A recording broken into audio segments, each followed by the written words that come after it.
The 2023 NFL Draft finished up this past weekend, and a lot of people are criticizing the Lions for how they picked in the draft. But contrary to a lot of people, I actually saw the vision for the Lions and like what they did throughout the weekend. I think to really understand all of their moves, you have to go back to last season to see kind of the flaws on their team and also what was really good for them in 2022. Now, in a year after the team went 3-13-1 and looked like one of the worst teams in the league in full rebuild mode, the Lions really didn't have a lot of expectations this past year, and they really shocked a lot of people, going 9-8 and being a half a game out of the playoffs. And if I'm honest, I even doubted them when they started 1-6. I thought they were going to be one of the worst teams in the league again and probably pick in the top 5. But credit to Dan Campbell, credit to the players on the team. They finished the season on an 8-2 run, and it's crazy to think about, but they practically ended Aaron Rodgers in Green Bay. So with no expectations going into the season and then a very slow start to begin the year, how did the Lions even muster up to get to 9-8? Now, the offense for Detroit was really good from week 1. Jared Goff was playing well. The running game for the Lions was one of the best in the league with Jamal Williams and DeAndre Swift. They had some nice pass catchers in TJ Hawkinson, Amon-Ra St. Brown, and even DJ Chark. And then the mastermind behind it all in Ben Johnson, he was dialing up some amazing plays. He had a fantastic scheme. So the Lions offense was really effective from day 1 last season, and it never really looked back. The problem with their team and why they got off to such a slow start was their defense, which was one of the worst in the league. I mean, it was a really big struggle for them in the first couple of months of the season to get people off the field on third downs, to prevent teams from going up and down the field just over and over again. And the reason for that, in my opinion, was just how young their defense was. They had a lot of young players who were transitioning from the college level to the NFL, and you're likely not going to have a smooth transition. So I think while those young players were beginning to learn the new scheme,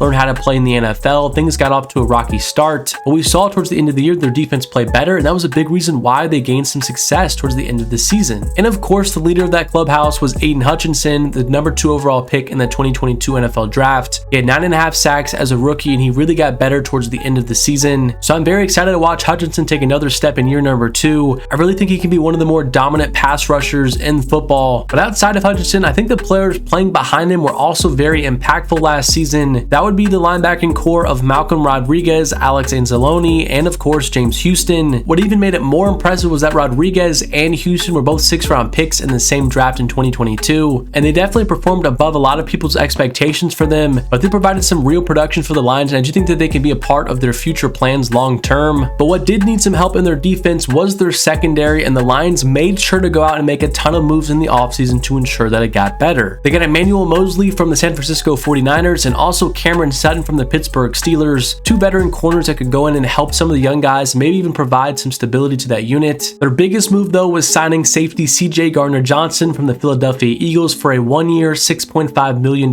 contract. So they made some key moves in free agency to improve their secondary, but going into the draft, many experts assumed that they were still going to pour some more resources into that side of the ball. Popular pick that I saw many people project, and also myself included, was Devon Witherspoon to the Lions. I thought that they got some nice cornerback depth, but were still lacking that true lockdown cornerback number 1. So I thought Witherspoon could be that type of player for them, but they decided to not take him and actually trade back in the 1st round. The Lions moved back with the Arizona Cardinals, giving them their 6th overall pick and their 3rd round pick in exchange for the 12th overall pick, a 2022 2nd rounder, and a 2022 5th rounder. And that is when the Lions would make the most controversial pick in the entire 1st round with running back Jahmyr Gibbs. At first, I didn't really understand this pick myself either. I thought the Lions were already set with DeAndre Swift and David Montgomery. I thought they were going to help with their defense a little bit more if they wanted a weapon to get a wide receiver, since that was kind of the weaker part of their offense. But then I sat back a little bit, I did a little bit of research, and I came to the conclusion that I actually don't mind the pick at all. It's been said for a couple months now, this was a very weak draft. In most drafts, there's around 20-22 real blue chip 1st round talents. In this draft, most executives would agree that probably only around 11, 12, 13 players fit that type of criteria. For example, the Cowboys drafted Najee Smith with their 1st round pick, and the Cowboys actually came out and said he was one of the top 12 players on their draft board, and he was picked with the number 26 overall pick. So that means there's not a ton of disparity between, picking in the teens and also picking in the 20s. So when you keep that philosophy in mind, the Lions probably had Gibbs as one of their top 12 players on their board. Could they have traded back farther or maybe even taken Gibbs with their 18th pick? I definitely think that's a possibility, but there are a lot of reports from other teams that were also interested in Gibbs, and he could have gone after number 12 very shortly anyway. So I can see the argument from both sides of how people would not be super enthusiastic with taking a running back number 12 overall, especially the 2nd one on the board. But there's no doubt that Gibbs is a fantastic weapon. He's going to completely change that Lions offense. He's a great receiving threat out of the backfield. He can line up in the slot, he can run routes, and he's also more explosive than Bijan Robinson, who many people have as the top rated running back in the draft. And the Lions already have one of the best offensive lines in football, so you put Gibbs behind behind them, and I think he's going to have a fantastic rookie season. Now, moving to their 18th pick, they took another controversial player, Jack Campbell, linebacker out of Iowa, and I actually like this selection. Campbell was my #1 rated linebacker. I thought this was around the range that he could have gone anyway. He's a massive player. He's 6'5", over 240 pounds, and he's a plug-and-play player. He's going to start day one for the Lions. He's going to help out that already really good linebacking core. He's going to make it even stronger, and he might even come in day one and be one of the leaders of that defense, and I do not think it's a stretch to assume that he could be one of the best linebackers in all of football. He's got all the physical talent. He just needs to refine a couple of areas of his game, but I never really got the outrage for that pick. I think Campbell will be a really good player, and he's going to fit nicely into that Lions defense, which definitely needed some more talent. But those were the selections for the Lions on day one, and going into day two, before it even got started, they traded away DeAndre Swift to the Philadelphia Eagles. They gave him a 7th round pick to Philadelphia in exchange for a 2025 4th round pick and a 7th round pick in this year's draft. It was pretty clear with Gibbs coming in now and then paying a lot of money to David Montgomery that DeAndre Swift was just not in the team's plans long term. The Lions actually had the 3rd overall pick in the 2nd round because of that trade with the Arizona Cardinals, and they used that to pick their tight end of the future in Sam Laporta. They needed a new tight end after they traded away TJ Hawkinson to the Minnesota Vikings during last season. There were some questions, why didn't they go after Michael Mayer? Why didn't they go after Luke Musgrave or even Darnell Washington, some of the other top rated tight ends on the board? But I don't really think it's that deep because all of the tight ends in this class were pretty closely rated together. This was a super deep tight end class, and it's clear that Laporta was probably the top rated tight end on the Lions board. So will we look back at this and be like, hey, the Lions should have taken Mayer, or hey, the Lions should have taken Musgrave? Potentially, but when we're breaking down their draft, we have to view it in the lens of them and their draft board and how the things looked for them on day number 2. So when it was time for them to pick and they needed a tight end, Laporta was the top one on their board, and that's who they decided to pick. I'm sure every team had their preferences on which tight end they prefer, and the Lions decided to go with a really nice receiving tight end who has a lot of upside. I think Mayer is a safer prospect than Laporta. He's probably one of the safest players in the entire draft. He's got a higher floor, meaning we know how good he's going to be right when he steps into the league. But is it a stretch to say that Laporta has a higher upside than him? I don't really think it is. But the Lions were not done in the 2nd round when they got who many people saw as one of the steals of the draft. They traded up with their division rival, the Green Bay Packers, from pick number 48 to their number 45 overall spot, only having to give up a 5th round pick, and they selected Brian Branch, the defensive back out of Alabama. Branch was somebody who I saw in a lot of mock drafts for the 1st round. He fell because, again, positional value and also how he tested at the combine. He's not the fastest or most athletic player out there, and he plays at safety / nickel spot, which has gotten kind of undervalued in the NFL, and that's the real reason why he fell. It wasn't because of some injury concerns, it wasn't because of some off the field issues. So the Lions finally added another piece to their secondary, and I think he's going to fit really nicely with CJ Gardner-Johnson. He may even take over for him in a year because CJ is only on a 1-year contract. So that's a selection that I didn't see many people critiquing at all. I think most people actually really love that pick for the Lions. And the last selection that I want to break down is getting Hendon Hooker with the 68th overall pick in the 3rd round. Hooker, similar to Branch, I saw in a lot of 1st round mocks. There's a lot of rumors that maybe a team in the bottom of the 1st could potentially take him, but he ended up falling out of the 1st round and the 2nd. I think the Lions got some really good value in the 3rd round with him. He is 25 years old. He is off of a torn ACL, but he was on pace to win the Heisman Trophy for Tennessee last year before he got hurt, so he definitely has the talent to be a nice quarterback at the next level. I am curious though the Lions plan to how they're going to move him along. I do expect he's going to be the quarterback 2, maybe the quarterback 3 this year as he rehabs his knee issue, but do they really expect for him to take over from Jared Goff after this year, or is it a wait and see kind of thing where they see how he's progressing after this season? If he shows some promise in maybe the preseason, if he's able to recover before then, or even if he just shows some things in practice or in the meeting room, if he continues to grow as a player. I'm just interested to see how the Lions play this whole quarterback situation. I know a couple years ago Jared Goff was seen as the ultimate bridge quarterback, but the Lions were going to take a top quarterback in either this draft or the last draft, and they decided not to do that because Goff has been playing some good football since he came to Detroit. So now that they did draft a quarterback with a premium pick in the 3rd round, what is the long-term plans with Goff and the Lions? Do they still view him as quarterback 1 for the near future, or do they still kind of view him in that lens as a bridge quarterback and they're really going to try to give the reins over to Hooker after this season? A lot of interesting things in play for the Lions, but overall I really liked their NFL draft and I thought they got a lot of really nice players. I do understand the argument for some people that did not like where they took some of the players in the spots that they did, but ultimately the Lions got a lot of really good football players. They're going to have an immediate impact, and ultimately it won't matter where these players were picked if they end up being as good as the Lions hope they will be. But that's my take on it. I know it's not a super popular opinion, but let me know what you think about the Lions draft down below, and also let me know if you think this draft propels the Lions into being a potential playoff team in 2023. But thank you guys so much for watching the video. If you are new to the channel, be sure to subscribe, drop a like on the video if you did enjoy it, and as always, thank you so much for watching the video, and I will catch you guys in my next one.